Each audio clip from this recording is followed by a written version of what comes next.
Conversar con Julián de Diego, abogado laboralista, asesor del gobierno en la reforma laboral, en la redacción de la reforma. De Diego, buen día. Juan Pablo Bargisoy, ¿cómo le va? Buen día, ¿cómo están? Muy bien. Ayer el ministro Sturzenegger detalló los alcances de este decreto 407/26, publicado, que reglamentó aspectos de la Ley de Modernización Laboral. ¿Cuáles son los principales cambios y cómo va a ser el nuevo recibo de sueldo? Bueno, el ministro Sturzenegger se refirió a uno solo de los decretos. Ayer se conocieron tres. Sí. 407, 408 y 409, que tienen que ver con la reglamentación de la nueva Ley de Modernización Laboral. En lo que hace al recibo de sueldo, es muy importante la reforma porque, primero, se generaliza el recibo de sueldo informático, o sea, que ya no se requiere más la documentación en papel, que a todos los fines será engorrosa, complicada, difícil de archivar y demás. Es más, no solamente se emite el recibo de modo informático, sino que los archivos son en la nube a través de un sistema de archivos especiales y por lo tanto ni siquiera hay que cuidar o guardar en ningún tipo de documentación que es respaldatoria porque se resguarda también en la nube.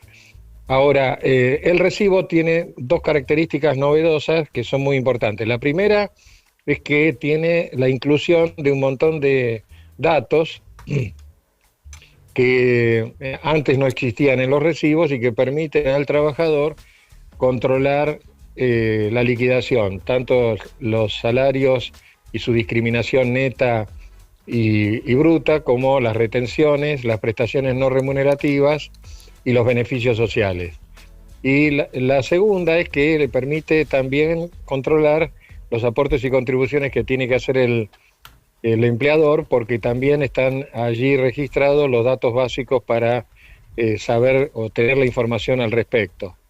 Y otra novedad que trae es que trae una torta en el ángulo inferior derecho que divide un poco el contenido de cómo es la discriminación de los rubros del recibo de sueldo. De modo tal que, como todos sabemos, el recibo lo tiene que tener el empleador porque es el que paga. Pero el recibo que se le suministra al trabajador no es por el pago, es para que pueda controlar la liquidación y esto ahora se va a conseguir en forma sumamente clara y sumamente transparente. Julián, ¿cómo estás? Eugenia Muset te saluda. Sobre el Fondo de Asistencia Laboral, que también fue reglamentado en estos días, hay algunas cositas que quedaron todavía por detallarse en el boletín oficial. Una de ellas es qué tipo de fondos son los que pueden invertir las empresas o en qué tipo de activos pueden invertir las empresas. Ahí las empresas van a poder elegir qué fondos que quieren justamente poner esos fondos a hacer el FAL básicamente, o tienen algún tipo de determinación de esta empresa tiene que hacer su fondo acá, esta empresa tiene que hacer su fondo acá. ¿Cómo va a ser ese tema? Bueno, les cuento lo que ya sabemos.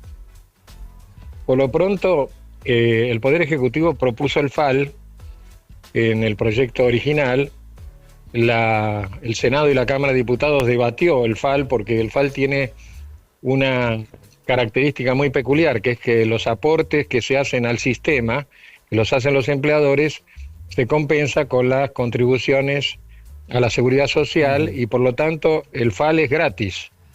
O sea que el fondo, por lo menos en la etapa inicial, va a tener costo cero para las empresas y al cabo de 12 meses se va a poder pagar la indemnización por despido de cualquier persona que resulte desvinculada a través del FAL. Ahora, ¿quién administra el sistema? En la ley se estableció que hay varias figuras posibles, pero la más transparente es el fideicomiso. Por lo tanto, la Comisión de Valores tiene que dictar las normas correspondientes al fideicomiso del FAL y el ARCA tiene que dictar normas vinculadas con las cuestiones formales, cómo inscribirse, cómo adherir, cómo hacer los pagos, etcétera. Así que desde el punto de vista operativo, la reforma y la reglamentación ya dieron 2 pasos muy importantes, pero para que ustedes tengan una idea, si vamos con un ritmo razonablemente dinámico en todo lo que tenga que ver con lo que falta, probablemente el sistema esté funcionando en los próximos 90, 120 días. Luego necesita 12 meses de acumulación para pagar el primer servicio, con lo cual sobre el final del año que viene recién el FAL va a estar funcionando. Y para que todo eso funcione, se necesitan estas normas complementarias. Es más, también el Banco Central puede ser que tenga que dictar alguna norma, la Comisión de Valores por el tema accionario, y le digo el Banco Central porque la mayoría de los fideicomisos los administran los bancos, y allí lo que se sabe es que los empleadores van a poder hacer sugerencias, pero los que disponen dónde se hacen las inversiones, que además tienen que ser inversiones líquidas, ¿no? Porque una vez que transcurra el periodo de acumulación, el periodo que se llama de carencia, que son esos 12 meses, va a haber que tener lo suficiente fluidez como para pagar cualquier indemnización que se presente, y entonces para ese propósito se necesita que las inversiones sean líquidas, o sea que se conviertan en líquidas con bastante rapidez para poder hacer efectivos los pagos. El fideicomiso, además, o el fondo financiero que se establezca para el FAL, es intangible e inembargable, con lo cual los gastos administrativos están fijados por ley y son mínimos, con lo cual no cabe ninguna otra posibilidad que no sea la administración a través de un banco, y es muy difícil que se pueda hacer a través de un sistema de cese, como había en la ley de bases, que también está previsto en la ley de reforma laboral, porque el FAL tiene suficientes herramientas para garantizar la transparencia y la solvencia, y es un beneficio muy importante para los trabajadores, sobre todo para los trabajadores de las pymes, porque en la pyme el 80% del empleo en blanco está en las pymes, en Argentina. La mayoría de los trabajadores despedidos no cobra la indemnización por despido porque la pyme cierra porque quebró, porque le llegó una sentencia costosa, porque no tiene resguardo ni espaldas para cubrirlo. Solamente una cuarta parte de los trabajadores despedidos en las pymes cobra la indemnización. Con el FAL cobrarían todos. De modo tal que para el trabajador, sobre todo el trabajador que está en la pyme, el FAL sería un beneficio verdaderamente muy importante. Estamos conversando con Julián de Diego, abogado laboralista, asesor en la concepción y la redacción del proyecto de ley finalmente votado y ya reglamentado.